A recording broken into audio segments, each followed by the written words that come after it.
Good morning friends, welcome to the prelims booster session. आज का पहला टॉपिक है India US ties under Trump. Topic आपके international relations के लिए इंपॉर्टेंट है। तो आपको पता है यूएस में प्रेसिडेंट डोनाल्ड ट्रम्प जो है वो 47th प्रेसिडेंट जो है वो इलेक्ट हुए हैं। तो अगर हम इनका पहला टर्म देखें तो जब इनकी फर्स्ट प्रेसिडेंसी थी तो इंडिया के साथ जो है यूएस के रिलेशंस स्ट्रेटजिक पार्टनर से इंडिस्पेंसिबल अलाइज की तरफ मूव हुए थे। इसी पीरियड में हमने अनप्रेसिडेंटेड कॉरपोरेशन देखा, डिफेंस में, काउंटर टेररिज्म, एनर्जी में। ठीक है। फिर पीएम मोदी ने 2017 में वाइट हाउस विजिट किया क्लोज डिप्लोमेटिक टाइज के लिए, और फिर ट्रंप ने 2020 में इंडिया विजिट किया। यूएस फर्मली सपोर्ट करता रहा इंडिया को टेररिज्म पर, खासकर जो मसूद अजहर की डेजिग्नेशन ग्लोबल टेररिस्ट में और पाकिस्तान को ग्रे लिस्ट में डालना एफएटीएफ में, वो यूएस ने काफ़ी सपोर्ट दिया उसमें हमें। ट्रंप ने जो है इंडिया के डिफेंस के टाइम ट्रंप के टाइम पर इंडिया के डिफेंस इंपोर्ट्स जो यूएस से है वो $18 बिलियन तक पहुंच गए। 2018 में स्ट्रेटजिक एनर्जी पार्टनरशिप ने इंडिया के इंपोर्ट ऑफ जो अमेरिकन क्रूड और एलएनजी है उसको भी बढ़ाया, और इंडिया जो यूएस जो है वो इंडिया का 6th largest source of hydrocarbon imports बन गया। ट्रंप की पॉलिसी जो है वो चाइना को एज अ म्यूचुअल थ्रेट देखती है, ठीक है, लाइक इंडिया। और उसके उनके एडमिनिस्ट्रेशन जो है उन्होंने क्वाड अलायंस को भी रिवाइव किया। तो जो फर्स्ट टर्म थी उसमें कुछ इश्यूज भी थे, जैसे कि ट्रंप ने प्रेशर किया इंडिया को कि वो ईरान से ऑयल इंपोर्ट करना बंद करे। ट्रेड डिस्प्यूट्स भी अराइज हुए, ट्रंप डिमांड करने लगे लोअर टैरिफ्स, खासकर हार्ले डेविडसन मोटरसाइकिल्स पर। फिर इमिग्रेशन पर लेके भी उनके स्टैंड डिफरेंट थे। वो H1B वीज़ा को जो है वो लिमिट्स लगाने शुरू कर चुके थे। फिर ट्रंप ने कुछ ऐसे भी ऑफर्स दिए जैसे कि इंडिया और पाकिस्तान के बीच में कश्मीर को लेकर मीडिएट करना, वो भी इंडिया ने अच्छे से नहीं लिया, है ना। तो अब ट्रंप जब रिटर्न हुए हैं तो क्या उसका इम्पैक्ट होगा यूएस के साथ रिलेशंस में हमारे। तो इंडिया जो है वो बेनिफिट्स और चैलेंजेस दोनों एक्सपेक्ट कर सकता है। इंडिया जो है वो डिफेंस में, एनर्जी कोऑपरेशन में, स्ट्रेटजिक टाइज में कॉन्टीन्यूटी एक्सपेक्ट कर सकता है, और फ्रिक्शन एक्सपेक्ट कर सकते हैं हम ट्रेड और सेंसिटिव डिप्लोमेटिक इंटरेक्शंस में। ट्रंप ने जो है अभी एक्सप्रेस किया है कि वो इंडिया के साथ फ्री ट्रेड एग्रीमेंट टॉक्स करना चाहते हैं। जो बाइडेन एडमिनिस्ट्रेशन के टाइम पर वेग इश्यूज थे जैसे press freedoms, treatment of NGOs, human rights, ये सब अब जो है वो ट्रंप के टाइम पर कम हो जाएंगे। और जो है ट्रंप जो है मेजॉरिटी ऑफ जो यूएस फंडिंग जाती थी पाकिस्तान को उसको भी कम कर सकते हैं या कैंसिल कर सकते हैं, जो लास्ट टाइम उन्होंने किया था। जो Khalistani organisations Joe Biden administration जिनको एक तरह से वर्चुअल सपोर्ट दे रहा था, वो भी हो सकता है कि उसके ऊपर क्रैकडाउन देखने को मिले हमें। जो ट्रंप है अब उसमें प्रॉब्लम्स कहाँ पे आएंगी। ट्रंप जो है वो चाहेंगे कि कुछ टैरिफ्स रिड्यूस किए जाएं, ठीक है। और वो अगर दोबारा से कश्मीर की मीडिएशन पर या फिर इंडिया के जो कॉन्फ्लिक्ट ऑफ चाइना पर कुछ स्टेटमेंट्स देंगे तो उससे जो है दिल्ली में थोड़ा जो है वो डिस्कम्फर्ट हो सकता है। इंडिया के पास प्रेशर आ सकता है कि वो अपने ऑयल इंपोर्ट्स को कम करें या फिर एलिमिनेट करें ईरान और वेनेजुएला जैसी कंट्रीज से, या इवन अभी हम रशिया के साथ बहुत डील कर रहे हैं ऑयल के केस में, तो हो सकता है कि उस चीज़ पर भी प्रेशर आए। रीजनल डायनामिक्स शिफ्ट हो रहे हैं, इसलिए हमें केयरफुली नेविगेट करना पड़ेगा पूरी अपनी पॉलिसी को टुवर्ड्स यूएस और बाकी का रीजन। ओके, नेक्स्ट हम टॉपिक देखते हैं एंटी टेरर कॉन्फ्रेंस 2024। ये टॉपिक आपके सिक्योरिटी के लिए इंपॉर्टेंट है।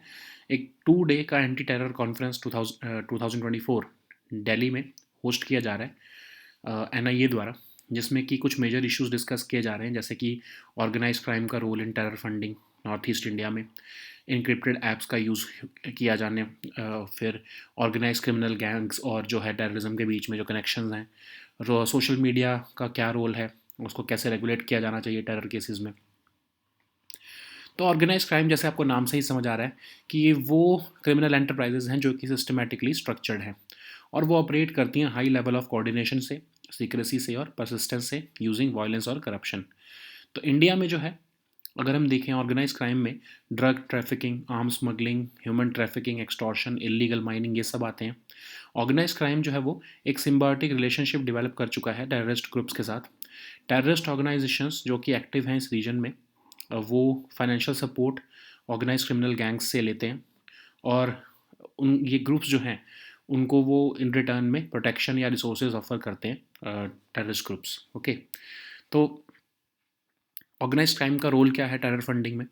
ऑफ कोर्स फंडिंग जो है वो ह्यूमन ट्रैफिकिंग हो, ड्रग ट्रैफिकिंग हो, वेपन्स ट्रैफिकिंग हो, एक्सटॉर्शन, स्मगलिंग, इन सब के थ्रू आती है, इलीगल एक्टिविटीज़ के थ्रू। फिर कुछ लीगल सोर्सेज से भी आती है, जैसे डोनेशंस मिलती है कुछ वेल्दी बेनिफिशरीज से। कुछ फ्रंट ऑर्गेनाइजेशंस भी हैं, मतलब कि कुछ ऐसी ऑर्गेनाइजेशंस होती हैं जो एनजीओ का काम कर रही हैं या फिर कुछ और काम कर रही हैं, वो एक्चुअल में पीछे से टेरर ऑर्गेनाइजेशंस होती हैं। ठीक है, जैसे हमने हाफिज़ सईद के केस में देखा है। ओके, फिर बिजनेस एक्टिविटीज़ भी होती हैं इनकी खुद की कुछ। और फिर मनी लॉन्ड्रिंग का भी यूज़ किया जाता है, जैसे हवाला हो गया, बिटकॉइन का भी यूज़ किया जा रहा है आजकल। ओके, कैश कैश कोरियर्स भी होते हैं। तो अगर हम नॉर्थ ईस्ट इंडिया में देखें, खासकर मणिपुर, नागालैंड और असम में, वहाँ पर लॉन्ग स्टैंडिंग टाइज देखने को मिले हैं इन इंसर्जेंट ग्रुप्स के ऑर्गेनाइज क्राइम के साथ। तो इसमें क्या होता है कि वो एक्सटॉर्शन करते हैं बिजनेसेस से, स्मगलिंग करते हैं आर्म्स और ड्रग्स की, इलीगल टैक्सेशन ऑपरेशंस भी चलाते हैं। तो एनआईए और इंटेलिजेंस एजेंसीज ने इंक्रीज्ड इन्वॉल्वमेंट देखी है ऑर्गेनाइज क्राइम की फाइनेंशियल टेररिज्म को, वो टेररिज्म को फाइनेंस करने में वहाँ पर। ठीक है, क्रॉस बॉर्डर स्मगलिंग हो गया, फायर आर्म्स प्रोलिफरेट करना। ठीक है, इन सब से जो है इवन ड्रोन्स का भी यूज़ किया जाता है ड्रग्स और आर्म्स को ड्रॉप करने में। ओके, तो अब ये एंटी टेरर कॉन्फ्रेंस जो है वो कह रही है कि हमें न्यू टेररिस्ट ग्रुप्स जैसे जो है उनको फॉर्म होने से रोकना है, रुथलेस अप्रोच अपनाकर।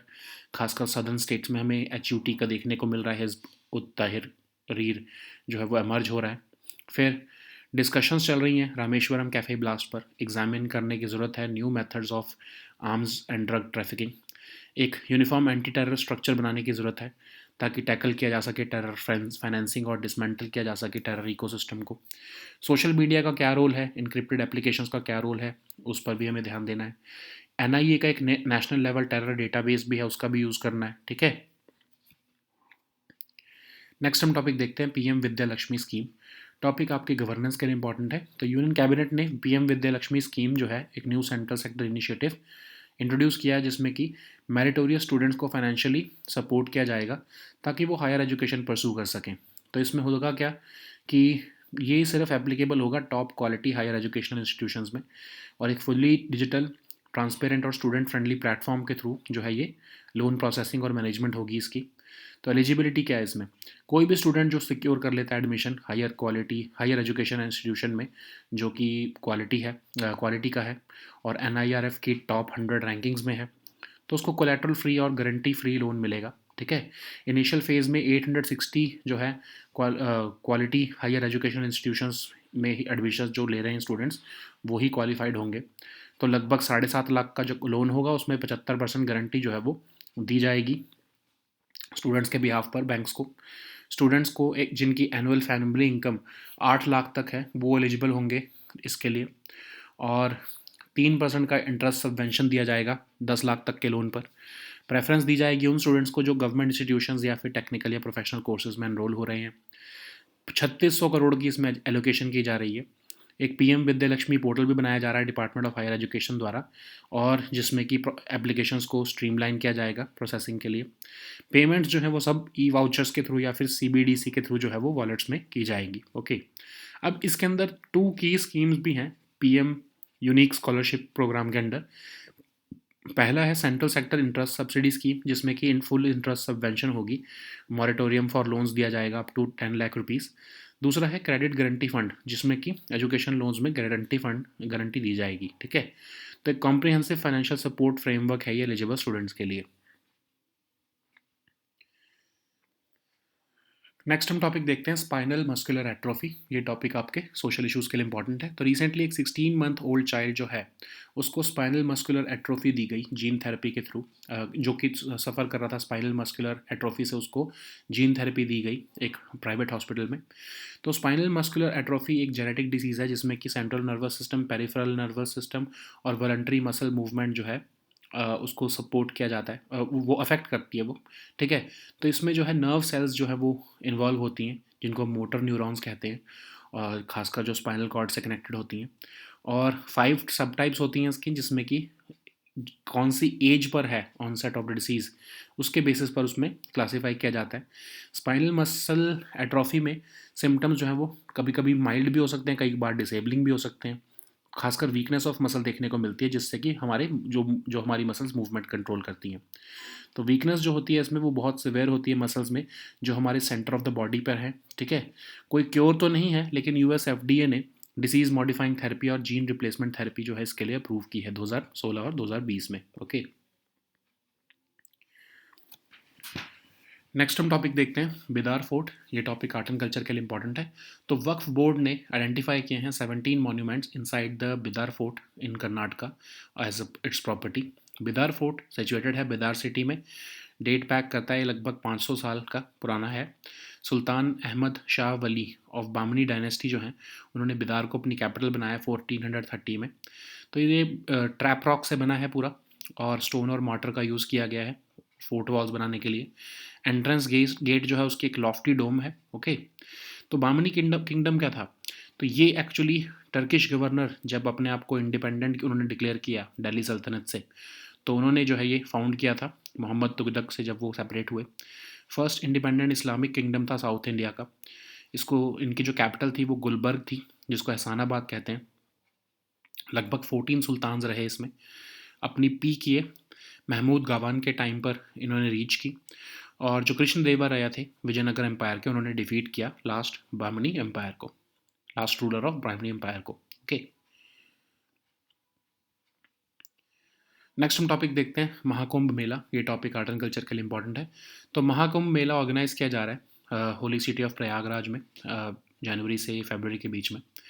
तो ये महाकुंभ मेला एक सेक्रेड पिलग्रिमेज होती है जो 12 साल में 4 बार सेलिब्रेट की जाती है। रोटेट करती रहती है चारों लोकेशंस में, ये हरिद्वार, उज्जैन, नासिक और प्रयागराज में। अगर हम कुंभ मेला के रूट्स देखें तो हमें अर्ली रेफरेंसेस मिलते हैं मौर्य और गुप्ता पीरियड के टाइम पर से। कुंभ मेला जो है वो कई एम्पायर्स के थ्रू जो है वो रॉयल पैट्रोनेज ले चुका है, इंक्लूडिंग चोला और Vijayanagara empire. Even Mughal emperor Akbar के टाइम पर भी इसमें हमने देखा कि अकबर ने पार्टिसिपेट किया था। तो इसको यूनेस्को ने 2017 में intangible cultural heritage of humanity भी रिकॉग्नाइज किया है। ओके, नेक्स्ट हम टॉपिक देखते हैं महासागर इनिशिएटिव। ये टॉपिक भी सिक्योरिटी के लिए इंपॉर्टेंट है। तो रिसेंटली 3rd एडिशन जो है हाई लेवल वर्चुअल इंटरेक्शन महासागर का कंडक्ट किया गया इंडियन नेवी द्वारा। Mahasagar maritime heads for active security and growth for all in the region. तो ये महासागर आपको नाम से ही पता है, वास्ट ओशन का मीनिंग हुआ इसका। ओके, ये इंडियन नेवी का फ्लैगशिप आउटरीच है हायर लेवल वर्चुअल इंटरेक्शन करने के लिए among the leaders. Biannually इसे कंडक्ट किया जाता है 2023 से। इसमें पार्टिसिपेटिंग कंट्रीज जो हैं इंडियन ओशन रीजन के लिटोरल कंट्रीज ही हैं। Okay, so now let us see all these topics in English.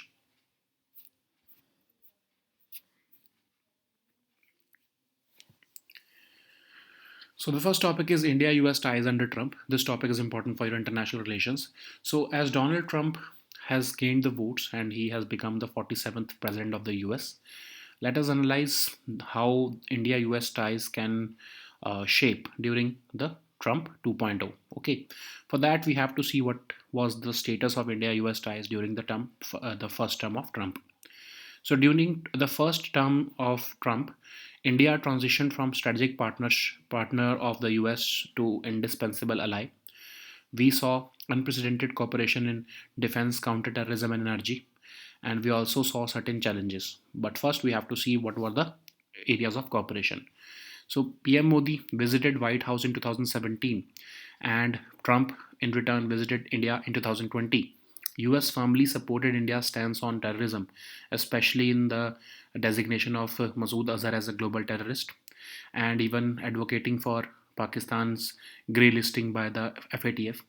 Under Trump, India's defense imports from the US reached $18 billion. So, in the 2018 Strategic Energy Partnership also facilitated India's import of crude oil, American crude oil, and LNG, making the US India's sixth largest source of hydrocarbon imports. Trump's policies framed China as a mutual threat also, and so that's why he revived the Quad alliance. So, what were the issues during the first presidency of Trump? So, Trump pressured India to halt oil imports from Iran. Okay, trade disputes also arose as Trump demanded lower tariffs, notably on Harley Davidson motorcycles. Trump administration also uh, had some restrictive immigration stances, including the imposition of limits on H-1B visas. He also offered to mediate between India and Pakistan on Kashmir, which sparked backlash in India. Okay, so how the return of Trump can impact India-US relations? India is anticipating both benefits and challenges. Especially, we are expecting continuity in defense, energy cooperation, and strategic ties, but possible friction in trade and sensitive diplomatic interactions. Trump has already expressed interest in resuming the free trade agreement talks. Compared to the Biden administration, issues like press freedom, treatment of NGOs, human rights may see less scrutiny under Trump. Trump's stance of cancelling majority of US funding to Pakistan during his last term is likely to continue. Also, crackdown on Khalistani organizations is also expected during the Trump second presidency. Trump's focus on reducing trade tariffs might reignite disputes over India's tariffs. Okay, and Trump's previous remarks on Kashmir mediation and India's conflict with China were met with strong denials from Delhi. And of course, if this happens again, this can become a new area of friction. India also faced significant pressure to cut off oil imports from Iran and Venezuela. So this time we can expect this in terms of Russia also. Okay, so regional dynamics are shifting, which requires careful navigation of diplomacy so as to maintain a balanced and productive partnership between the two sides. So the next topic is Anti-Terror Conference 2024. This topic is important for your security section. So a two-day anti-terror conference has been organized in New Delhi by the National Investigation Agency, and major issues have been outlined by NIA, which include the role of organized crime and terror funding in Northeast India, the use of encrypted apps, the connection between organized criminal gangs and terrorism, and of course the regulation of social media in terror cases. Okay, so organized crime refers to the crime. What is organized crime? But basically it refers to the criminal enterprises which are systematically structured so as to engage in illegal activities for profit. They operate with a high level of coordination, secrecy, and persistence, and they use violence and corruption to exert control over their operations. So they are involved in drug trafficking, arms smuggling, human trafficking, extortion, and illegal mining. Organized crime has developed a symbiotic relationship with terrorist groups also. Terrorist organizations like those which are active in the region often rely on the financial support provided by organized criminal gangs. These groups also benefit from protection and resources offered by the terrorist organizations. So, what is the role of organized crime in terror funding? So, terror groups can fund their activities through illegal activities like drug trafficking, human trafficking, weapons trafficking, extortion, smuggling, kidnapping. Okay, then there can be also legal sources. We have seen that some wealthy benefactors also donate to these organizations. There can be some front organizations like what we see during Hafiz Saeed, how he operates. He has an NGO, but actually he is operating a terror network. Then there are certain business activities also, okay, through which these terror groups can mobilize funds. Criminals also use financial systems to support terrorism, like the use of hawala, cash couriers. Bitcoin has emerged as an important source for terror funding also. Okay, so in case of Northeast India, especially in Manipur, Nagaland, and Assam, we are seeing that insurgent groups have had long-standing ties with organized crime. Especially, they are being funded from extortion by businesses, extortion from businesses, smuggling of arms and drugs, and even running illegal taxation operations. In recent years, NIA and intelligence agencies have reported the increasing involvement of organized crime in financing terrorism. The rise of criminal syndicates engaging in cross-border smuggling, coupled with the proliferation of firearms, has exacerbated the security situation in these regions. There is also use of drones to drop arms and drugs across the India-Myanmar border. Okay, so this two-day conference is going to focus on preventing the formation of new terrorist organizations through a ruthless approach as directed by the Home Minister. There is also uh, a new threat of a rise of Hizb ut-Tahrir in the southern states and transnational crime syndicates linked to terrorism. Detailed discussions will also be made on Rameshwaram Cafe Blast, so as to examine the new methods of arms and drug trafficking across borders using drones. Importance of uniform anti-terror structure with better coordination between counter-terrorism squads and local police at the district level will also be discussed. And strategy to tackle terror financing and dismantle the terror ecosystem in areas affected by left-wing extremism has will also be discussed. The role of social media and encrypted applications in and their use by terror groups. And apart from that, how NIA's national level terror database can be used to aid in investigations. So the next topic is PM Vidya Lakshmi scheme. This topic is important for your governance section. So Union Cabinet has introduced the PM Vidya Lakshmi scheme, which is a new central sector initiative to support meritorious students financially so that they can pursue higher education without economic constraints. Okay, so the objective of the scheme include enabling meritorious students to pursue higher education, and this will only be applicable to top quality higher educational institutions as per the National Institutional Ranking Framework. So a fully digital, transparent and student friendly platform will be used for loan processing and management. So any student who secures admission to a quality higher educational institution is eligible for the scheme, and collateral free, guarantee free loans will be offered through banks and financial institutions, which will cover the full amount of tuition and other course related expenses. So institutional coverage will apply to institutions ranked in the NIRF top 100, and in the initial phase 860 quality higher educational institutions will be qualified, which will benefit about 22 lakh students. Loans up to 7.5 lakh rupees, 75% credit guarantee on the outstanding amount will be provided so as to encourage banks to make education loans accessible to more students. Students with an annual family income of up to 8 lakh will be eligible. Okay, 3% interest subvention on loans up to 10 lakhs will be provided during the moratorium period. Preference will be given to those students who are uh, enrolled in government institutions and technical or professional courses. So allocation of 3600 crore has been made for this particular scheme. A PM Vidya Lakshmi portal has also been created to be managed by Department of Higher Education for streamlined application process, and payments of the scholarship or the benefits will be transferred through e-vouchers and central bank digital currency wallets. Okay, so there is also two schemes which are the supplementary schemes under the PM Vidya Lakshmi scheme, and both of them fall under the PM Unique Scholarship Program. Under the first one, which is called the Credits Central Sector Interest Subsidy Scheme, full interest subvention during the moratorium for loans up to 10 lakh will be provided. Then there is a credit guarantee which will be provided with a guarantee fund. So this PM Vidya Lakshmi and PM USP form a comprehensive financial support framework for eligible students. Okay. So the next topic is spinal muscular atrophy. This topic is important for your social issues. So recently, a 16-month-old child with spinal muscular atrophy has been chosen for gene therapy, and he was administered the drug at a private hospital.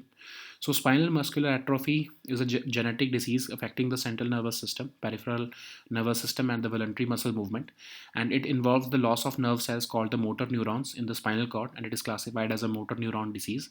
So there are five subtypes of SMA, type 0, 1, 2, 3, 4, and basically they are classified based on the age of the onset, okay, as well as on the severity and life expectancy. So spinal muscle atrophy symptoms vary and they may be mild or disabling, but they involve a weakness of the muscles. Weakness in the SMA tend to be more severe in the muscles which are close to the center of your body rather than the muscles which are farther away from your body center. There is no cure for SMA, but US FDA in 2016 and 2020 have approved treatments called the disease modifying therapy and the gene replacement therapy. Okay. So the next topic is Bidar Fort. This topic is important for your art and culture section.